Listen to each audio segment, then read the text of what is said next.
एक कूलाम आवेश उत्पन्न करने के लिए आवश्यक इलेक्ट्रॉन की संख्या बताइए। तो हमने इसमें आपको एक चीज़ बताया था कि जो क्वेश्चन में गिवन हो उसको पहले लिख लेते हैं। तो एक कूलाम आवेश गिवन है, अर्थात Q is equal to 1 coulomb.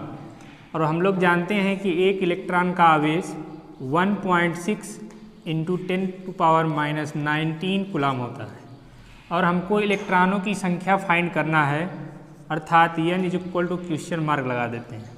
यहाँ पर फार्मूला था हमारे पास Q is equal to n into e. n का मान निकालना है, इसलिए n को अलग करेंगे। n is equal to Q upon e. Q की वैल्यू है 1 कूलाम डिवाइड बाई एक इलेक्ट्रॉन का चार्ज 1.6 इंटू 10⁻⁻19 कूलाम। फ्रेंड 10⁻⁻19 ऊपर जाएगा तो इसका साइन चेंज हो जाएगा, माइनस से प्लस में कन्वर्ट हो जाएगा, अर्थात 1/1.6 इंटू 10⁻+19। इतने का डिवाइड अगर होगा यह करेंगे तो इसकी वैल्यू आ जाती है 0.625 इंटू 10⁻19। लेकिन फ्रेंड यह वैज्ञानिक नोटेशन के हिसाब से सही नहीं है, अर्थात इस डेसिमल को एक पॉइंट अंक के पास लेके जाएंगे तो यह हो जाता है 6.25। डेसिमल इधर घसका है दाहिने साइड, अर्थात इसमें से एक पावर कम हो जाएगा, अर्थात 10⁻18 इलेक्ट्रॉन। अब से पूछा जाता है कि एक कूलाम आवेश उत्पन्न करने के लिए इलेक्ट्रॉनों की संख्या कितनी होनी चाहिए, तो 6.25 इंटू 10⁻18 इलेक्ट्रॉन होने चाहिए, तब आपका एक कूलाम आवेश उत्पन्न होगा। नेक्स्ट है आवेशों के प्रकार। आवेशों के प्रकार।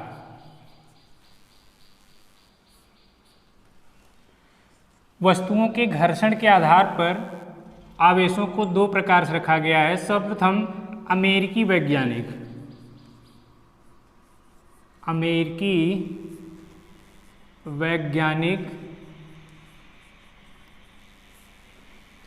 Benjamin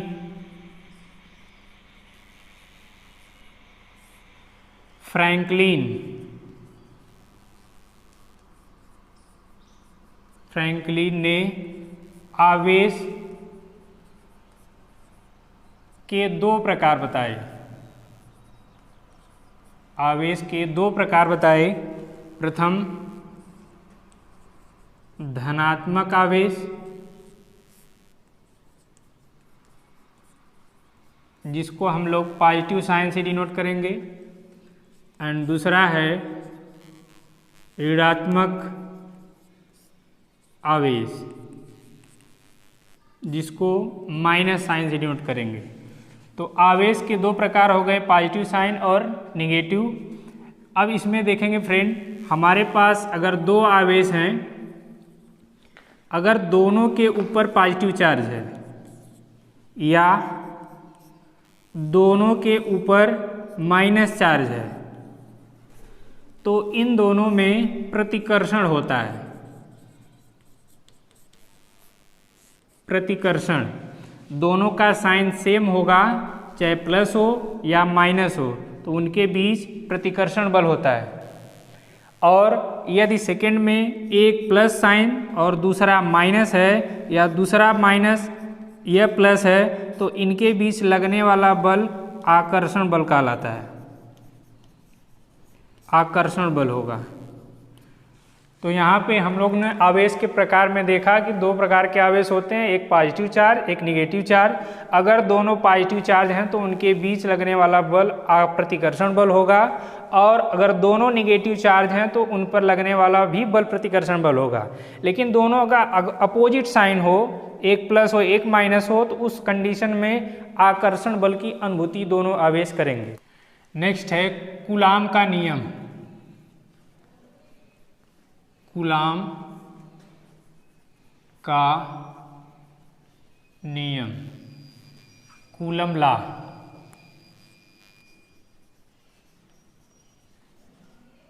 Coulomb's law. फ्रेंड, इनके नियमानुसार आपके पास दो पॉजिटिव चार्ज होने चाहिए पॉइंट चार्ज होने चाहिए, जिसका नाम Q1 और Q2 ले लेते हैं। इनके बीच की डिस्टेंस स्मॉल r हो, तो जब भी कोई दो चार्ज होंगे तो उनके बीच या तो आकर्षण बल कार्य करेगा या तो प्रतिकर्षण बल कार्य करेगा। वो डिपेंड करता है दोनों चार्ज कैसे हैं। अगर सेम साइन के होंगे तब प्रतिकर्षण होगा और अपोजिट साइन के होंगे तो आकर्षण बल होगा। सीधे सीधे कहने का मतलब है कि इनके बीच आकर्षण या प्रतिकर्षण बल कार्य करेगा। तो इनके फर्स्ट नियम में कूलाम के नियमानुसार कि इनके बीच लगने वाला आकर्षण या प्रतिकर्षण बल दोनों आवेशों के गुणनफल के अनुक्रमानुपाती होता है, अर्थात F is directly proportional to Q1 into Q2।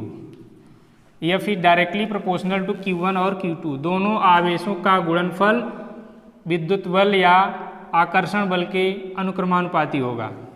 दूसरा है F is inversely proportional to, जो दोनों आवेशों के बीच की दूरी है उसका वर्ग उस बल के व्युत्क्रमानुपाती होगा, अर्थात F is inversely proportional to 1/r²। इन दोनों समीकरणों को मिला देते हैं। From equation 1 and 2 we get F is directly proportional to Q1 Q2 divided by r²। जैसे ही यह प्रोपोर्शनल हटेगा यहाँ पर एक कांस्टेंट जुड़ता है, तो यहाँ पर एक कांस्टेंट जुड़ा है F is equal to K Q1 Q2 divide by r²। यह कूलाम का नियम हो गया, जहाँ K is equal to constant और K की वैल्यू कांस्टेंट का 1/4 pi epsilon 0, 1/4 pi epsilon 0। Epsilon 0 को हम अलग से लिख देते हैं एप्सिलॉन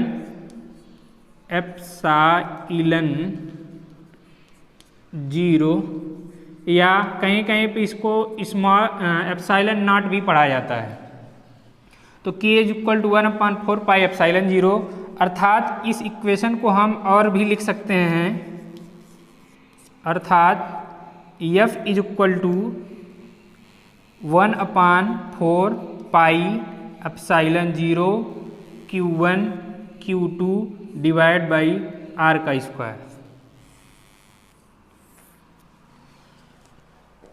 आगे यहाँ पर एप्सिलॉन 0 का मात्रक और बीमा यहाँ से आपसे पूछा जाता है क्लास 12 में, बहुत इम्पॉर्टेंट है। आगे पहले हम इसका जो है कि मात्रक और बीमा देख लेते हैं और उसके मान को अलग से कैलकुलेट करेंगे हम लोग। अभी हम लोग 1/4 pi epsilon 0 is equal to K देखे, कांस्टेंट की वैल्यू 1/4 पाई एप्सिलॉन 0। हमको न्यूमेरिकल सॉल्व करते समय 1/4 पाई एप्सिलॉन 0 की वैल्यू आपको दे रखा है 9 × 10⁹। यह भी इम्पॉर्टेंट है, अर्थात अभी जस्ट हम कूलाम के नियम को इस तरह भी लिख सकते हैं, अर्थात F is equal to 1/4 pi epsilon की जगह पर 9 × 10⁹ लिख सकते हैं, अर्थात 9 × 10⁹ Q1 Q2 divide by r²। Numerical solve करते समय हम इस फार्मूले का प्रयोग करेंगे और F बल है, अर्थात बल का मात्रक न्यूटन होगा। यहाँ से अब हम लोग चलते हैं एप्सिलॉन 0 का मान निकालने के लिए। एप्सिलॉन 0 का मान यहाँ से जस्ट आप देख रहे हैं कि 1/4 पाई एप्सिलॉन 0 का मान 9 × 10⁹ है। तो यहाँ से हम एप्सिलॉन 0 को अलग करेंगे क्योंकि हमको उसी का मान चाहिए। अतः 1/4 pi epsilon 0 is equal to 9 × 10⁹। यहाँ से आगे चलते हैं तो इसका क्रॉस मल्टीप्लिकेशन अगर कर देते हैं तो यहाँ पे हो जाएगा 4 pi epsilon 0 × 9 × 10⁹ is equal to 1, या एप्सिलॉन 0 इज इक्वल लिखा जा सकता है 1/4π9 × 10⁹ फ्रेंड जैसे ही ये ऊपर जाएगा तो माइनस साइन में कन्वर्ट हो जाएगा, अतः एप्सिलॉन 0 = 1/4π × 9 × 10⁻⁹ फ्रेंड इसको हल कर देंगे, सॉल्व करेंगे पूरा, तो एप्सिलॉन 0 का मान आ जाता है 8.85 × 10⁻⁻12 कूलाम का स्क्वायर न्यूटन मीटर का स्क्वायर। यह एप्सिलॉन 0 की वैल्यू हो गई। लेकिन फ्रेंड यह इसका यूनिट कहाँ से आया, इसके जस्ट बाद में ही देखते हैं हम लोग कैसे आ रहा है। नेक्स्ट है आपका एप्सिलॉन 0 का मात्रक। एप्सिलॉन 0 का मात्रक, एप्सिलॉन 0 के मात्रक में हम लोग F = 1/4π epsilon 0 × Q1 Q2 /r², जो कि कूलाम का नियम है, इससे निकालेंगे। तो इसका क्रॉस अगर मल्टीप्लिकेशन कर देंगे तो यहाँ पर हो जाता है 4π epsilon 0 × F × r² = Q1 and Q2। हमको एप्सिलॉन 0 चाहिए, एप्सिलॉन 0 = जितना मल्टीप्लिकेशन है सब डिवाइड में कन्वर्ट हो जाएगा, तो Q1 Q2 /4π F × r²। यहाँ पे हम सबका अलग अलग मात्रक रखते हैं। तो यहाँ पर Q1 जो है कि आवेश है, तो आवेश का मात्रक हम लोग पीछे पढ़ चुके हैं कि आवेश का मात्रक कूलाम होता है, इनटू सेकेंड आवेश फिर है तो इसका भी मात्रक कूलाम होगा, डिवाइड बाई 4π कांस्टेंट है जिसका कि मात्रक नहीं होता है।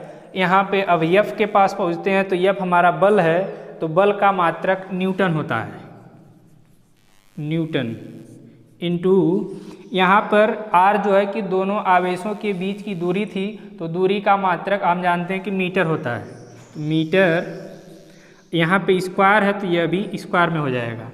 इसको अगर सॉल्व और आगे कर देते हैं मिला के, तो कूलाम का स्क्वायर बन जाएगा, यहाँ पे कूलाम का square divide by newton × metre का स्क्वायर, न्यूटन × मीटर का स्क्वायर।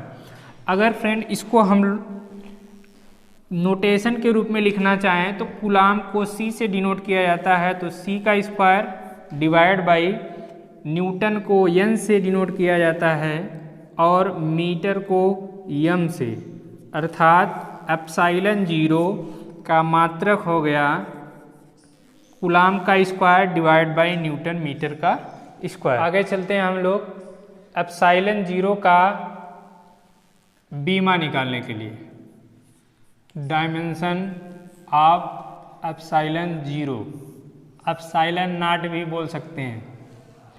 यहाँ से अभी अभी जस्ट कूलाम का नियम हम लोगों ने पढ़ा है, F = 1/4π epsilon 0 Q1 Q2 /r²। Cross multiplication just इसके पहले हुआ था अभी, तो एप्सिलॉन 0 का मान आ गया था आपका Q1 Q2 /4π F × r²। अगर इसका बीमा हमको निकालना है तो सबका अलग अलग बीमा हमको रखना पड़ेगा, अर्थात एप्सिलॉन 0 = आवेश का बीमा जो है AT होता है, AT इसके जस्ट पहले वाले लेक्चर में क्लियर हुआ था। एंड सेकेंड आवेश है, इसका भी डायमेंशन AT होगा, होल अपान 4π कांस्टेंट है जिसका बीमा नहीं होता है, अर्थात इसको निगलेक्ट कर देंगे। F क्या है, बल, तो बल का बीमा हम लोग जानते हैं mLT⁻² इंटू दोनों आवेशों के बीच की दूरी है तो दूरी का डायमेंशन L होता है, बट यहाँ स्क्वायर है तो यहाँ भी हम लोग स्क्वायर कर लेते हैं। आगे अगर हम इसको सॉल्व आउट करते हैं तो दोनों का स्क्वायर बन जाएगा यह, अर्थात A² × T² whole upon M यल यहाँ पर 1 घात में है और यहाँ पर 2 घात में है, अर्थात यल का क्यूब एंड टी के पावर -2। इसको और आगे बढ़ाते हैं तो एप्सिलॉन 0 इज इक्वल टू यम, यहाँ प्लस घात में है, प्लस पावर में है तो ऊपर जाएगा तो यह माइनस में कन्वर्ट होगा, अर्थात यम पावर -1। एंड यल यहाँ 3 घात में है, ऊपर जाएगा तो यह -3 में कन्वर्ट होगा। यहाँ पे t पावर -2 है और यहाँ पर t प्लस में है, तो यहाँ जैसे ही इसको ऊपर लेके जाएंगे यह भी प्लस में कन्वर्ट होगा। जैसे ही कन्वर्ट होगा तो t की संख्या कितनी हो जाएगी, 4 हो जाएगी, अर्थात यहाँ पे t पावर 4 लिखेंगे। एंड और ऊपर हमारे पास बच गया a का स्क्वायर। यह आपका आ गया एप्सिलॉन 0 की बीमा, M power -1, L power -3 and t power 4 and a का स्क्वायर, यह आपका डायमेंशन हो गया। फ्रेंड आज के लिए इतना ही।